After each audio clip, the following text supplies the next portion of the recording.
Save. Hey, this is Jack, and welcome back to another fun-filled evening of ripping apart terrible articles. And today we have one that was already covered by my esteemed colleagues over at Geeks and Gamers, although I actually was going to do it first, but my ineptitude with video software was my undoing. But anyway, we're going to have some fun with this one. This is from ScreenRant, and it's by Alex Leadbeater, whatever. It's called The Last Jedi Trailers Created the Star Wars Backlash. That's right. Um, the trailers were at fault, not storytelling, characters, or any kind of flaws in the overall design and execution of the movies. It was the trailers. If you'd only got the trailers, you would have understood. Anyway, Mr. Leadbeater says, did Star Wars Last Jedi trailers and marketing help create the movie's backlash?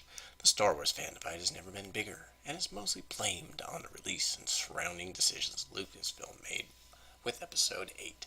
But could Disney have released the exact same movie to a much more accepting audience if they only marketed it better?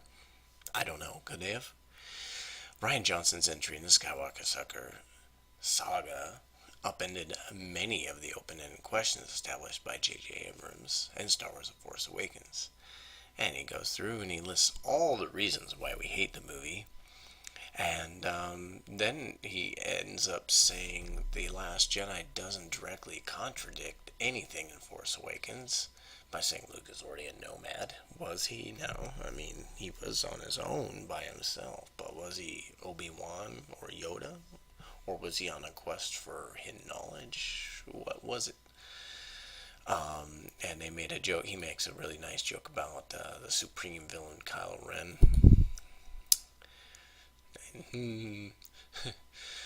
Simply put, so much of the Star Wars Last Jedi's backlash seems to come from it not lining up with what had been speculated off the back of Abrams' reboot than it was actual criticisms of Episode 8 as a film.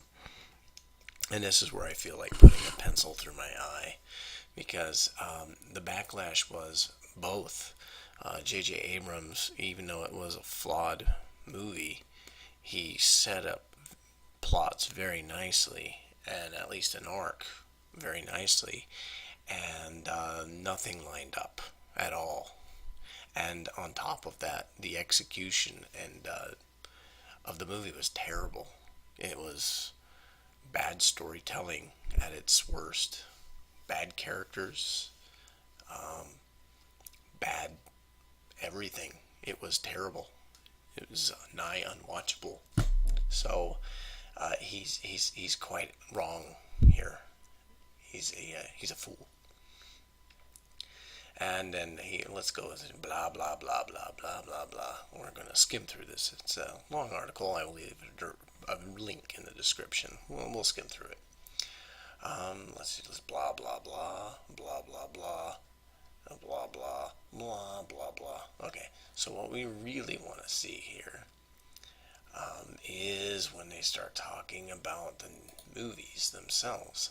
We're going to skip the second page because it mostly deals with Marvel and this mystery box nonsense he keeps talking about.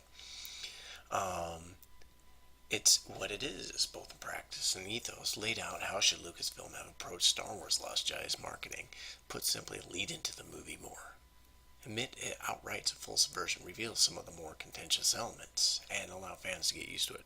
Basically, hey, we're going to make a really terrible movie. We're going to totally upend the entire universe that's been created and the mythos, and we're going to we're going to flush it down the toilet. So hey, we want to let you know that's really what they should have done. I think that would have been better. History has taught us that Star Wars fans will always resist change, but with enough reinforcement will accept it. No, we don't accept Jar Jar Binks. No, we don't accept midichlorians. So another stupid argument, I would say. He makes some blah blah blah, some stupid comments about what they should have done. Let's get back to the meat and potatoes. So he goes back and talks about exact approaches of what Lucasfilm should follow through with on Star Wars 9. Is it correcting The Last Jedi? Is it a remake of Return of the Jedi? Is it a time travel jaunt? He says it should be advertised clearly in advertising campaigns. Spell it out for us retarded, bigoted Star Wars fans who just don't understand sophisticated storytelling as told by Roundhead Ryan Johnson. The irony of the backlash stoked by The Last Jedi's marketing is that Star Wars 9 is now perceived as needing to win back a portion of its audience, only just brought back on board by Force Awakens. Hilarious. Like, we all went somewhere. We went on break.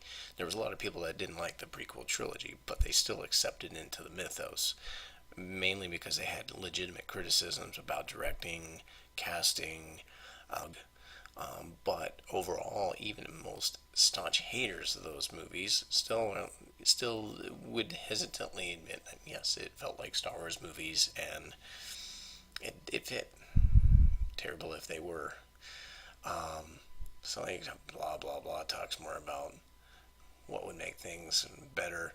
I think there was a really interesting comment back on this second page. He goes in and starts talking about. Let's see here. Where was this? It was pretty funny. Or was it on this page? I don't know. It was a really stupid comment.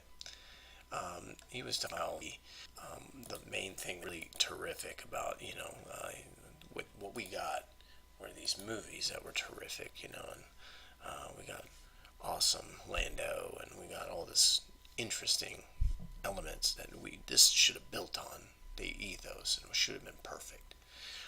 But this was another swing and a miss. Actually, calling out.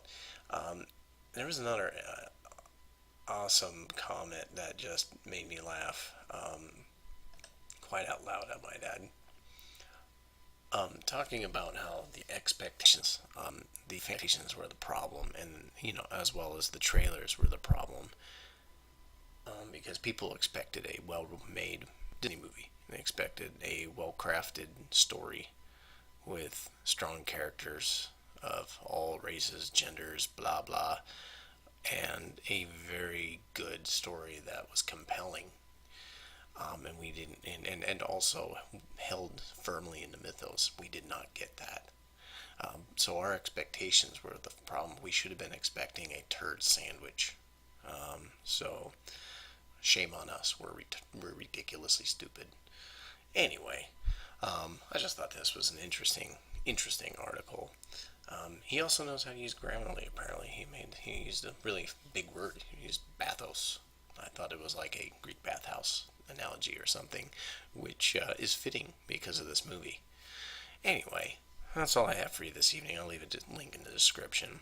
I hope you guys have a great day, and thanks for joining me for another silly, silly look at some silly articles. You guys have a terrific evening.